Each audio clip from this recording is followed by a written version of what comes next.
For most of his life, Leonard Cohen was described as gentle, a quiet man, a poet with a lowered voice and a bowed head. To many Canadians, he sounded like conscience itself, speaking slowly through music that felt closer to prayer than performance. But that image was never complete. Behind the calm tone and the measured words lived a man with an unbending artistic code. Leonard Cohen did not argue loudly. He did not insult others in public. He did not chase controversy. Yet, in the world of music, there were voices he could not tolerate, sounds he refused to accept, stars he deliberately kept at a distance. Cohen believed that music carried responsibility. Words were not decoration. Songs were not entertainment alone. For him, every lyric carried moral weight. And when music became spectacle, when emotion became performance, when art bent too easily to applause, something sacred was lost. He once said that a song should be written as if it might be the last honest thing a person ever says. That belief quietly separated him from much of the modern music world.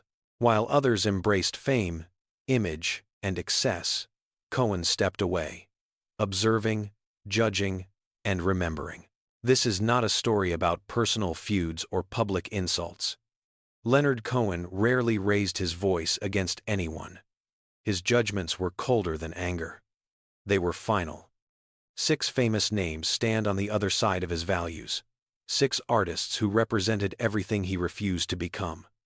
Some were admired by millions. Some were celebrated as geniuses. And yet, to Leonard Cohen, they crossed a line he never would. 6 stars. 6 quiet rejections. And a man who never needed to shout to make his disapproval last a lifetime.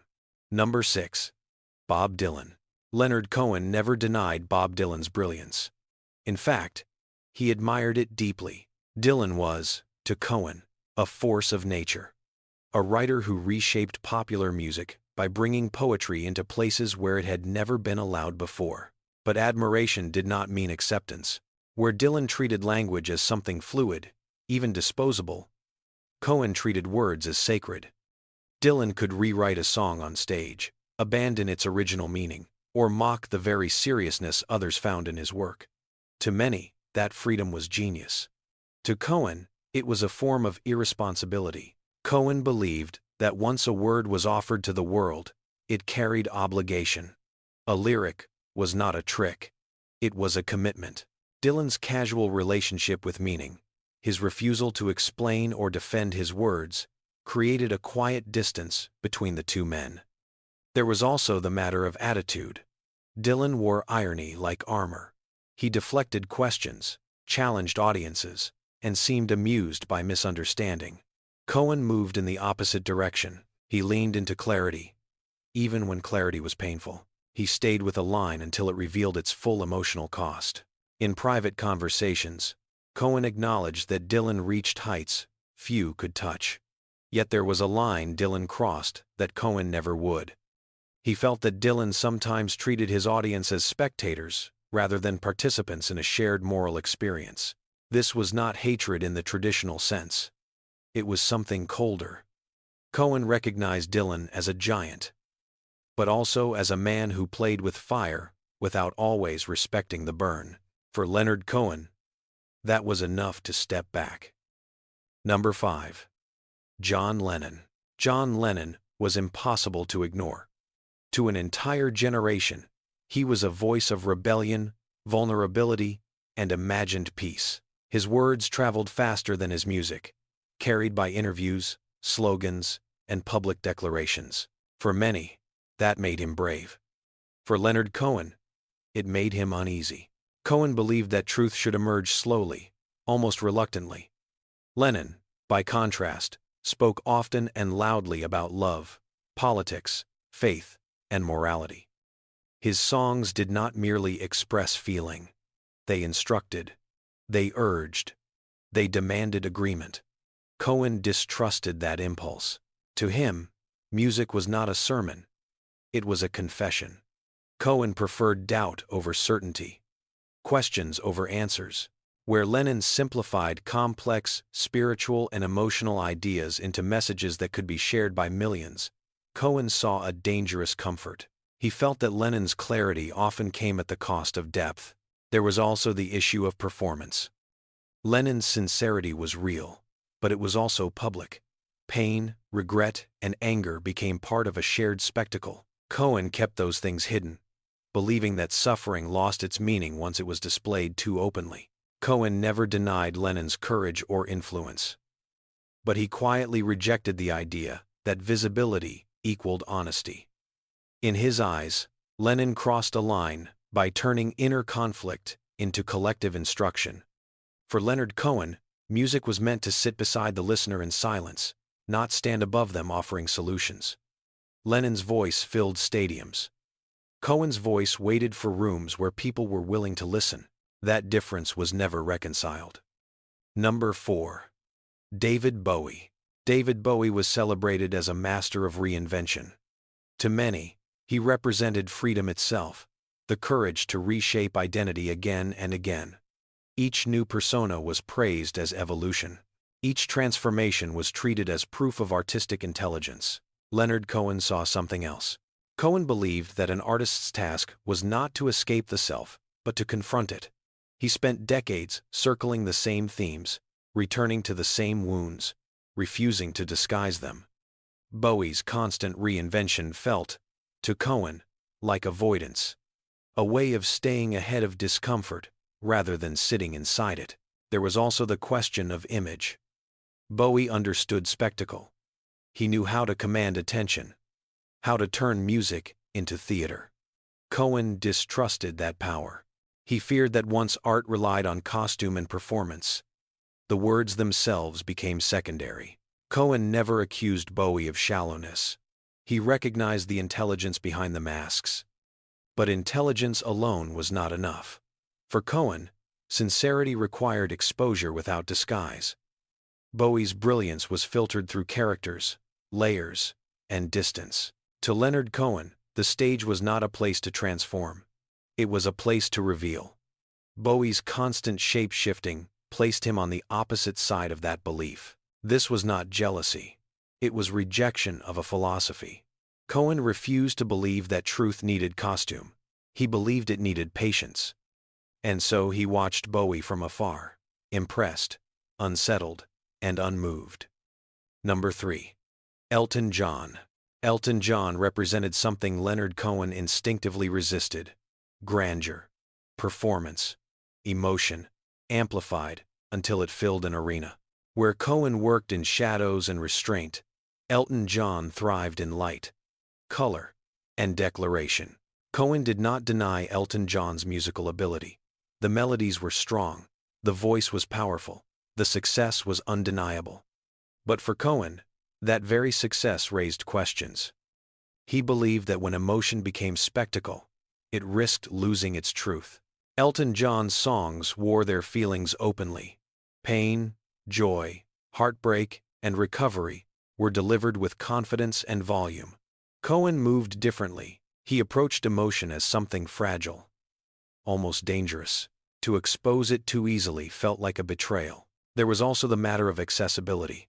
Elton John embraced his audience fully, offering them comfort, release, and affirmation. Cohen was wary of comfort. He believed that art should disturb as much as it consoles. Music, in his view, was not meant to make life easier. It was meant to make it clearer. Cohen once suggested that suffering carried dignity only when it was not simplified. Elton John's openness, his willingness to turn personal struggle into communal celebration, crossed a quiet line for him. What many saw as honesty, Cohen saw as accommodation. This was not contempt. It was distance. Cohen simply could not follow a path where vulnerability was transformed into performance. He chose to remain unresolved, uncertain, and unfinished. For Leonard Cohen, that choice defined everything. Number 2. Madonna. Madonna stood for a world Leonard Cohen never entered. She understood the mechanics of attention better than almost anyone of her generation. Image, provocation, reinvention, and controversy were not side effects of her art. they were part of its design. To Cohen, this was deeply unsettling. He believed that mystery should be protected, not marketed. Desire should be suggested, not displayed. Faith, doubt, and sexuality were sacred tensions, meant to remain unresolved. Madonna moved in the opposite direction. She exposed everything, deliberately collapsing boundaries between intimacy and spectacle. Cohen did not object to sexuality in art. His own work was filled with it. But his approach was inward, hesitant, and reverent. Madonna's confidence, her control over her image, and her strategic use of shock felt calculated. Where Cohen searched for meaning, Madonna mastered impact. There was also the question of intention. Cohen viewed art as a form of submission, an act of service to something larger than the self. Madonna's career projected autonomy, dominance, and self-creation. To him, this was not liberation. It was self-mythologizing. He never publicly attacked her. That would have been beneath him. Instead, he dismissed the world she represented by refusing to engage with it at all. Silence was his judgment. For Leonard Cohen, Madonna symbolized the moment when music stopped asking difficult questions and started offering control instead. She was successful, influential, and admired by millions, and she stood almost perfectly opposite to everything he believed art was meant to be. Number 1. Prince. Prince was, in many ways, everything Leonard Cohen was not. Loud where Cohen was quiet. Visually overwhelming where Cohen was austere. Celebrated for excess where Cohen practiced restraint. And yet, this was not a simple opposition. It was a deeply uncomfortable mirror. Cohen recognized Prince's genius immediately. The talent was undeniable. The discipline was real. The control over sound, body, and image was extraordinary. But for Cohen, that control was the problem.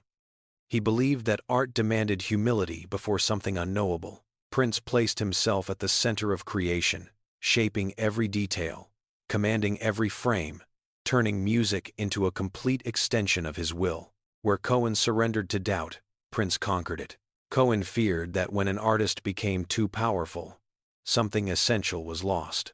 Mystery gave way to mastery. Vulnerability was replaced by confidence. Prince's music celebrated identity, desire, and authority. Cohen's music questioned them. There was also the matter of reverence. Cohen treated words as fragile vessels, always at risk of breaking under ego. Prince treated performance as proof of self. To Cohen, this crossed a spiritual boundary. Art was no longer an offering. It became a declaration. This was the deepest rejection on the list because it was the most tempting path Cohen refused. Prince represented what happens when brilliance answers only to itself. Cohen chose a harder road. One without certainty. One without dominance. He admired the fire, but he would not stand in its light. For Leonard Cohen, Prince was not an enemy. He was a warning. Leonard Cohen never built his legacy by opposing others publicly. He did not wage battles in interviews or define himself through rivalry. His rejections were quiet, almost invisible, and yet they were absolute. The 6 names in this story were not chosen because they lacked talent. On the contrary, they were chosen because they represented success, influence, and cultural power. Each one stood at the center of modern music in their own way. And each one embodied a path Cohen deliberately refused to take. What separated Leonard Cohen from them was not bitterness. It was discipline. He believed that art demanded restraint, that meaning revealed itself slowly, and that the role of the artist was not to dominate attention but to earn trust. Fame, when pursued too eagerly, threatened that trust. Cohen accepted obscurity. He accepted misunderstanding. He accepted the possibility that his work would never be fully embraced in his lifetime.